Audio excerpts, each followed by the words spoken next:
Good morning student, আমি Rocky sir. আজকে তোমাদেরকে পড়াবো west Bengal board of secondary এডুকেশনের ক্লাস 5-এর lesson 9, the bird's eye. The bird's eye কথার অর্থ হলো পাখির চোখ। এই পাখির চোখ কথাটি কোনো নির্দিষ্ট লক্ষ্যবস্তু বা নির্দিষ্ট কোনো টার্গেটকে বোঝানোর জন্য ব্যবহার করা হয়। চলো আমরা সরাসরি টেক্সটটাতে চলে যাই। It was a bright and sunny morning. এটি ছিল আ ব্রাইট, উজ্জ্বল, সানি, রোদ ঝলমলে মর্নিং, সকালবেলা। এটা ছিল একটা উজ্জ্বল রোদ ঝলমলে সকালবেলা। A large group of young boys gathered in the woodland with their bows and arrows. যুবক ছেলেদের একটি অনেক বড় দল, উডল্যান্ড কথার অর্থ হচ্ছে ফরেস্ট অর্থাৎ বনভূমি, সেই বনভূমিতে জড়ো হয়েছিল। গ্যাদার্ড কথার অর্থ হচ্ছে জড়ো হয়েছিল। With their bows and arose. bows কথার অর্থ হচ্ছে ধনুক এবং অ্যারো কথার অর্থ হচ্ছে তীর, অর্থাৎ তাদের তীর ধনুক নিয়ে জড়ো হয়েছিল। But they were not just ordinary boys. কিন্তু তারা কোনো সাধারণ ছেলে ছিল না। They were the 5 Pandavas and the 100 Kauravas. তারা ছিল 5 জন পাণ্ডব এবং 100 জন কৌরব। এই পাণ্ডব এবং এই কৌরব এগুলি হচ্ছে মহাভারতের চরিত্র, অর্থাৎ মহাভারতের যে দুইজন চরিত্রের কথা আমরা শুনতে পাই, একজন হচ্ছেন পাণ্ডু আর একজন হচ্ছেন ধৃতরাষ্ট্র। সেই পাণ্ডুর 5 সন্তানকে আমরা পাণ্ডব হিসেবে জানি, আর ধৃতরাষ্ট্রের 100 সন্তানকে আমরা কৌরব হিসেবে জানি। The 5 Pandava brothers and the 100 Kaurava brothers were cousin. এই যে 5 জন পাণ্ডব ভাইরা এবং 100 জন কৌরব ভাইরা, এরা ছিল কাজিন। কাজিন কথার অর্থ কি? তুতো ভাই, অর্থাৎ এরা পর ছিল না, এরা ছিল তুতো ভাই। But a fierce rivalry between them began to grow even when they were only children. কিন্তু একটা ফিয়ার্স কথার অর্থ হচ্ছে তীব্র, রাইভেলারি কথার অর্থ হচ্ছে দ্বন্দ্ব বা বিরোধিতা বা প্রতিযোগিতা। তাদের মধ্যে শুরু হয়েছিল যখন তারা বাচ্চা ছিল, একেবারে বাচ্চা ছিল, তখন থেকেই তাদের মধ্যে শুরু হয়ে গিয়েছিল। The royal children learn the skill of using weapons from Dronacharya. এই যে রাজ সন্তানেরা, রয়্যাল চিলড্রেন কথার অর্থ হচ্ছে রাজ সন্তান বা রাজার ছেলে। এই রাজ সন্তানেরা তারা যে শিক্ষা গ্রহণ করেছিল, লার্ন মানে শিক্ষা গ্রহণ করা, আর লার্নের পাস্ট ফর্ম হচ্ছে লার্নড মানে শিক্ষা গ্রহণ করেছিল। এখানে তোমরা বুঝতেই পারছো যে সিম্পল পাস্ট টেন্স অর্থাৎ পাস্ট ইনডিফিনিট টেন্স ব্যবহার করা আছে। আমরা আস্তে আস্তে শিখব যে এই সিম্পল পাস্ট টেন্স বা পাস্ট ইনডিফিনিট টেন্স কীভাবে তার সেন্টেন্স স্ট্রাকচারটা বা বাক্যের কাঠামোটা কেমনভাবে হয়। সাবজেক্টের পরে ভার্বের পাস্ট টেন্স ব্যবহার করা হয়। তো এখানেও ঠিক একইভাবে ব্যবহার করা হয়েছে। দ্য রয়্যাল চিলড্রেন লার্নড, এই রাজ সন্তানেরা শিখেছিল দ্য স্কিল কথার অর্থ হচ্ছে দক্ষতা, অফ ইউজিং ওয়েপেন্স, কিভাবে অস্ত্রের ব্যবহার করতে হয়, ফ্রম দ্রোণাচার্যার কাছ থেকে। He was one of the greatest warrior of his time. তিনি ছিলেন ওয়ান অফ দ্য কথার অর্থ হচ্ছে অন্যতম একজন, গ্রেটেস্ট কথার অর্থ হচ্ছে সর্বশ্রেষ্ঠ, ওয়ারিয়ার কথার অর্থ হচ্ছে সোলজার বা সৈনিক, অফ হিজ টাইম মানে তিনি তার সময়কালে বা তার যে সমসাময়িক কালের সর্বশ্রেষ্ঠ একজন সোলজার বা সৈনিক ছিলেন, ওয়ারিয়ার ছিলেন। এখন এটা কেন ব্যবহার করা হয়েছে বা এটা কেন বলা হয়েছে? দেখো, আমরা প্রত্যেকটা পেশাদারি মানুষের কাছে সেই পেশার জিনিসটা শিখতে বা শিক্ষা অর্জন করতে চাই। একজনের কাছে শিক্ষা অর্জন করছি, সে যদি নিজে সে বিষয়ে দক্ষতা সম্পন্ন না হন, সে বিষয়ে তিনি যদি বিচক্ষণ না হন, তাহলে তো আমরা শিক্ষা গ্রহণ করব না। অর্থাৎ দ্রোণাচার্যও যেহেতু তিনি তার সময়ের একজন বিচক্ষণ, একজন সর্বশ্রেষ্ঠ একজন ওয়ারিয়ার বা যোদ্ধা ছিলেন, সেই কারণেই এই রাজ সন্তানেরা তার কাছে শিক্ষা গ্রহণ করতেন। He had learned the secret of powerful weapons from Parashuram. এখন এই দ্রোণাচার্য তিনি আবার কার কাছে শিক্ষা গ্রহণ করেছিলেন? তিনি শিখেছিলেন তিনি শিক্ষা গ্রহণ করেছিলেন the secret of powerful weapons, শক্তিশালী অস্ত্রের যে প্রয়োগ সেটা শিখেছিলেন পরশুরামের কাছ থেকে। অর্থাৎ এই যে Kaurava brothers and Pandava brothers, এদের গুরু যেমন ছিলেন দ্রোণাচার্যার গুরু ছিলেন Parashuram. The Pandavas and the Kauravas were quick to learn. এই পাণ্ডবদের এবং কৌরবদের খুব দ্রুত শিখতে হতো। কেন দ্রুত শিখতে হতো? কারণ তারা রাজপুত্র, বড় হওয়ার সাথে সাথেই তাদের বিভিন্ন যুদ্ধ, বিভিন্ন তোমার বিগ্রহের মধ্যে যুক্ত হতে হবে, অর্থাৎ তাদের রাজ্যকে রক্ষা করতে হবে। অতএব রাজ সন্তান মানেই তাদেরকে কিন্তু অস্ত্র প্রশিক্ষণ নিতেই হবে। দে সুন picked up various skill.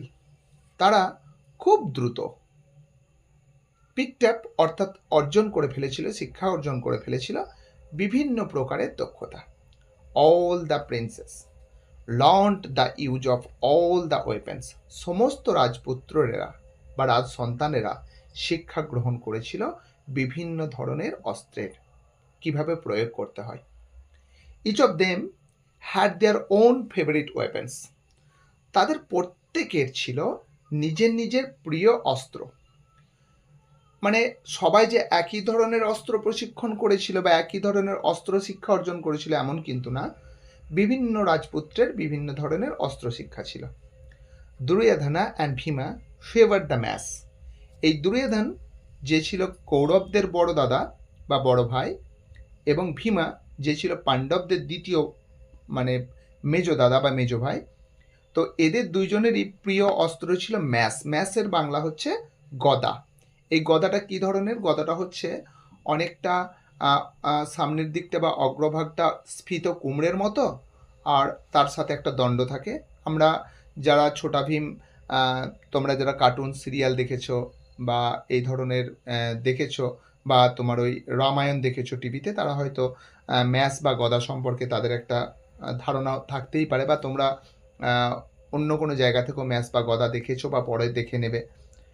যুধিষ্ঠিরস choice of weapons was spear. আর যুধিষ্ঠিরের পছন্দের অস্ত্র ছিল স্পিয়ার। স্পিয়ার কথার অর্থ হচ্ছে বর্ষা। এই বর্ষা একটা লাঠি বা একটা দণ্ডের অগ্রভাগটা একটা ফলার মতো লাগানো থাকে, সেটা একটা এক প্রকারের অস্ত্র যাকে আমরা বর্ষা বা স্পিয়ার বলে জানি। Arjun was fascinated by bows and arrows. এই যে অর্জুন কে ছিল না পাণ্ডবদের তৃতীয় ভাই, এই অর্জুনের মানে খুব প্রিয় অস্ত্র ছিল বোজ অ্যান্ড অ্যারোজ, মানে হচ্ছে তীর ধনুক। আর এই যে ফ্যাসিনেটেড কথার অর্থ হচ্ছে গ্রেটলি অ্যাট্রাক্টেড, মানে প্রচণ্ডভাবে আকৃষ্ট হওয়া কোনো কিছু বিষয়ে বা কোনো কিছুর রূপে তাকে ফ্যাসিনেটেড বলা হয়। তো অর্জুন প্রচণ্ডভাবে বা প্রচুরভাবে তোমার ওই তীর ধনুকের প্রতি আকৃষ্ট ছিল। দ্য টুইন্স কথার অর্থ হচ্ছে যমজ, মানে একই সাথে একই সময়ে মাতৃগর্ভ থেকে জন্মগ্রহণ করা সন্তানদেরকে টুইন্স বলা হয়। The twins Nakul and Sahadev war most comfortable with source. এই যে তোমার যমজ ছিল নকুল এবং সহদেব, তারা অত্যন্ত স্বাচ্ছন্দ্য বোধ করত তরবারি বা তলোয়ার নিয়ে, অর্থাৎ তাদের প্রিয় অস্ত্র ছিল তলোয়ার বা তরবারি।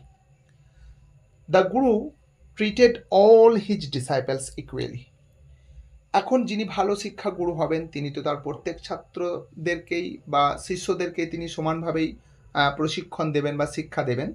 তো দ্রোণাচার্যও ঠিক একইভাবে প্রত্যেক ছাত্রদেরকে বা প্রত্যেক তার শিষ্যদেরকে তিনি সমানভাবে শিক্ষা দিতেন। ডিসাইপেলস কথার অর্থ হচ্ছে স্টুডেন্টস বা ছাত্র বা শিষ্য। But he liked Arjun the most.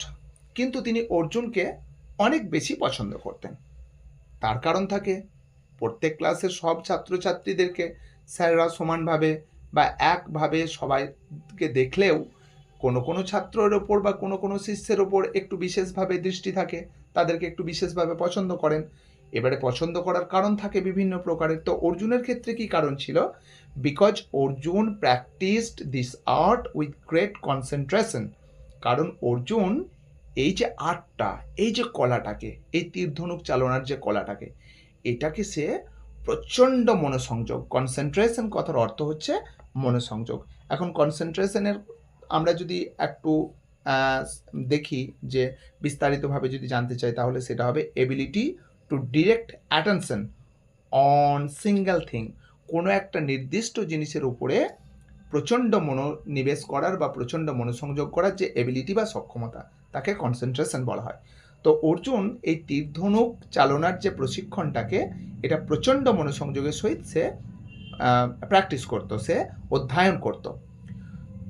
Soon he became the best archer among all, খুব তাড়াতাড়ি সে কি হয়ে উঠল, দ্য বেস্ট, সর্বশ্রেষ্ঠ। আর্চার কথার অর্থ হচ্ছে তীরন্দাজ। এই আর্চার বলতে যে তীরন্দাজিতে অত্যন্ত মানে দক্ষ তাকে আমরা আর্চার বলি, বা যে তীরন্দাজি করে তাকে আমরা আর্চার বলে থাকি। তো soon he became the best archer among all. Duryodhana and his brother Dushasana did not like this at all. Duryodhan এবং তার যে ভাই ছিল দুঃশাসন, এই জিনিসটাকে একদম পছন্দ করতো না। সাইলেন্টলি, সাইলেন্ট কথার অর্থ হচ্ছে চুপি সারে, বা একদম মুখেতে বলছে না কিন্তু ভিতরে ভিতরে মনের মধ্যে। A feeling of dislike grew in their hearts towards the Pandavas. এই যে চুপি চুপি বা চুপি সারে বা মনের মধ্যে, আ ফিলিং অফ ডিসলাইক মানে অপছন্দের একটা অনুভূতি। গ্রিউ, গ্রিউ কথার অর্থ হচ্ছে বেড়ে উঠেছিল। ইন দেয়ার হার্টস, তাদের হৃদয়ের মধ্যে। টুয়ার্ডস পান্ডাভস, এই পান্ডাভসদের বিরুদ্ধে বা পান্ডবসদের প্রতি। One day they openly criticised their guru for showing favour towards Arjun. একদিন তারা খোলাখুলিভাবে তাদের গুরুদেবের মানে দ্রোণাচার্যের সমালোচনা করে বসেছিল। কি কারণে সমালোচনা করেছিল? For showing favour towards Arjun, অর্জুনের প্রতি তার বেশি ফেভার বা তার বেশি ভালোবাসা প্রদর্শন করার জন্য। দে টোল্ড হিম, তারা তাকে বলেছিল that they were not any less skilful in archery, তীরন্দাজিতে তারা কোনো প্রকারের অল্প দক্ষতা সম্পন্ন একদমই না। As a reply to their criticism, তাদের যে এই ক্রিটিসিজম কথার অর্থ হচ্ছে সমালোচনা, তাদের এই সমালোচনার জবাব দেওয়ার জন্য Dronacharya arranged for a test to pick out the best archer among them. Dronacharya কি করলেন? তিনি তো গুরু, তিনি তো আর ছাত্রদের মধ্যে তিনি একজন ভালো গুরু, দারুণ একজন গুরু। অতএব তিনি কি করলেন যে ঠিক আছে, তোমাদের মনের মধ্যে যখন এতটাই একটা ডিসলাইক বা অপছন্দ বা আমার প্রতি তোমাদের একটা ভুল ধারণা রয়েছে বা একটা তোমার বিরোধিতা রয়েছে, তো ঠিক আছে, আমি একটা পরীক্ষা নিয়ে নিচ্ছি, এখানেই প্রমাণিত হয়ে যাবে যে কে সর্বশ্রেষ্ঠ তীরন্দাজিতে। ঠিক আছে, তো দ্রোণাচার্য কি করলেন? Arrange for a test to pick out, বাছাই করতে। পিক আউট কথার অর্থ হচ্ছে বাছাই করা। The best archer among them, তাদের মধ্যে সর্বশ্রেষ্ঠ তীরন্দাজকে। অন দ্যাট পার্টিকুলার ডে, একটা নির্দিষ্ট দিনে, guru Dronacharya asked the student to gather by the woodland near his ashram. Guru Dronacharya কি করলেন? সমস্ত ছাত্রদেরকে বা তার শিষ্যদেরকে তিনি ডাকলেন, বললেন যে এসো, gathered by the woodland near his ashram, তার আশ্রমের কাছে যে বনভূমি ছিল, যে জঙ্গল ছিল, সেখানে জড়ো হতে বললেন। He had placed a wooden bird, তিনি প্রতিস্থাপন করেছিলেন, রেখেছিলেন একটা কাঠের পাখিকে। উডেন বার্ড কথার অর্থ কাঠের পাখি। With a prominently painted I on one of the tree, একটা গাছের উপরে যার ছিল খুব সুন্দর করে আঁকা একটা চোখ, সেই পাখিকে, কাঠের পাখিকে তিনি একটি গাছের উপরে প্রতিস্থাপন করেছিলেন। ঠিক আছে, আজকে তো লেসন 1-এর